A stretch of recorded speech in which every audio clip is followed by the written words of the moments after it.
Today we will discuss about the superficial structure of the neck. We reflect the skin of the neck. Here you can see this is the neck which is extend below up to the thoracic inlet. Here you can see this is a clavicle and this is a manubrium, and this is the midline of the mid part of the mandible. It is the symphysis menti.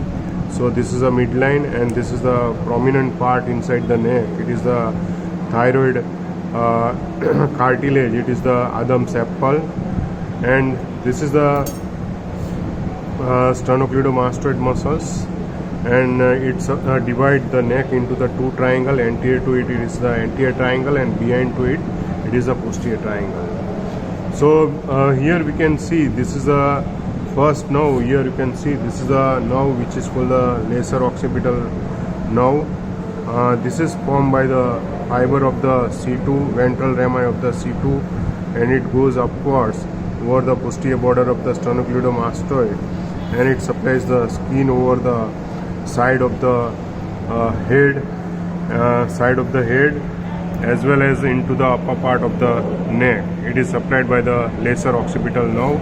Always you have to remember it goes along with the posterior border of the sternocleidomastoid muscles, and it is a fiber coming from the C2. And normally it is hook around to the spinal accessory nerve, but here we have not dissected the spinal accessory nerve. So it is hook around to the spinal accessory nerve and posterior border of the sternocleidomastoid, and it supplies to the side of the neck and the side of the head and upper part of the neck. Another nerve, it is the emerging, all this nerve which is emerging on the posterior border of the sternocleidomastoid on the middle part.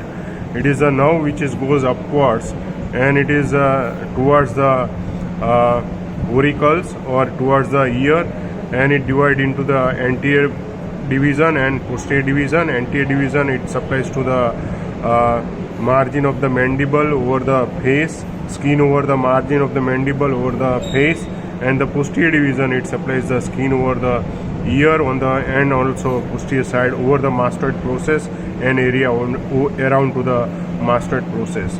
Third nerve, it is the transverse cervical nerve.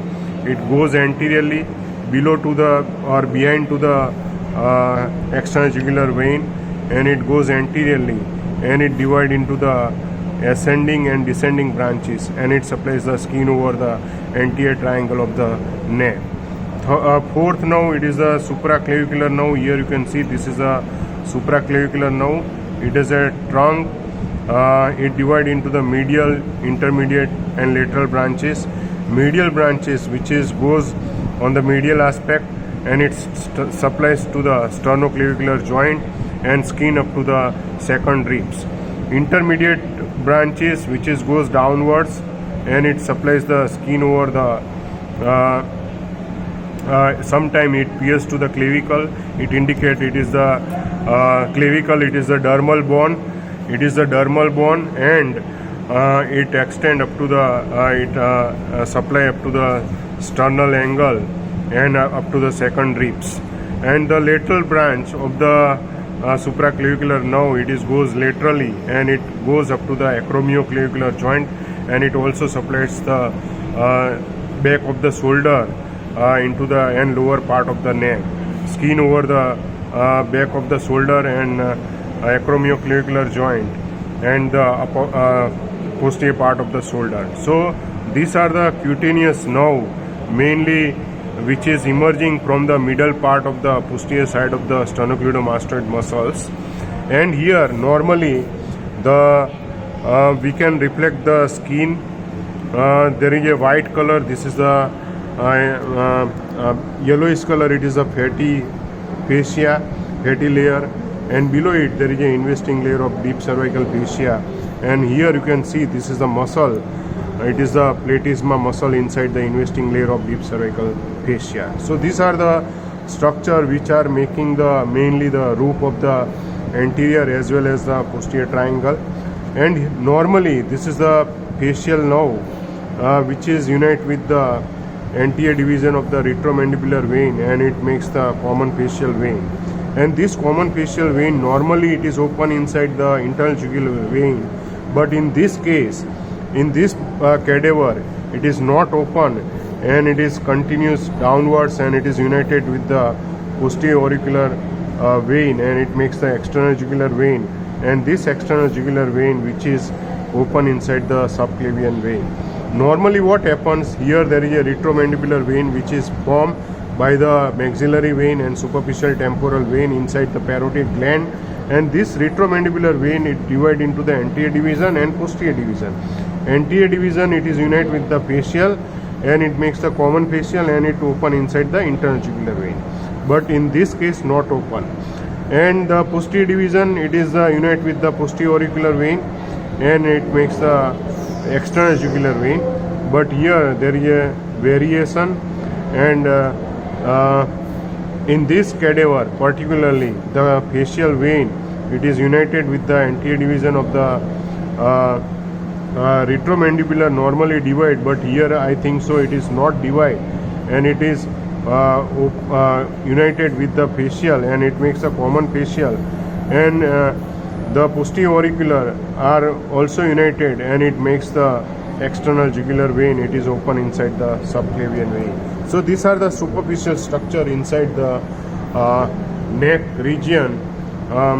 Mainly you can see the skin, fatty layer, this is the yellowish color, then the whitish color it is the investing layer of deep cervical fascia, this is the platysma, this is the external jugular vein, this is the transverse cervical nerve, this is the great auricular nerve, this is the great auricular nerve, it is the goes towards the auricles, this is the lesser occipital nerve on the posterior border of the sternocleidomastoid, and this is the supraclavicular nerve, it is the medial, lateral and intermediate nerve. So this is about to the superficial structure of the neck. Here I will show you the boundaries of the anterior triangle as well as posterior triangle. Anteriorly, the anterior triangle which is bounded by the anterior midline, you have to draw the line from the manubrium sterni to the symphysis menti. It is a anterior midline. The base of the anterior triangle which is formed by the base of the mandible, from the mental protuberance to the base of the mandible, at the angle of the mandible it goes to the up to the mastoid process.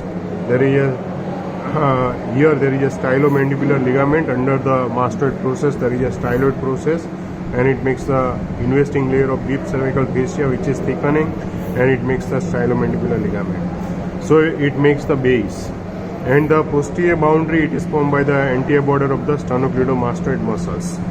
The posterior triangle, the anterior boundary which is formed by the posterior border of the sternocleidomastoid muscles. Posteriorly it is formed by the, here you can see this is the muscles.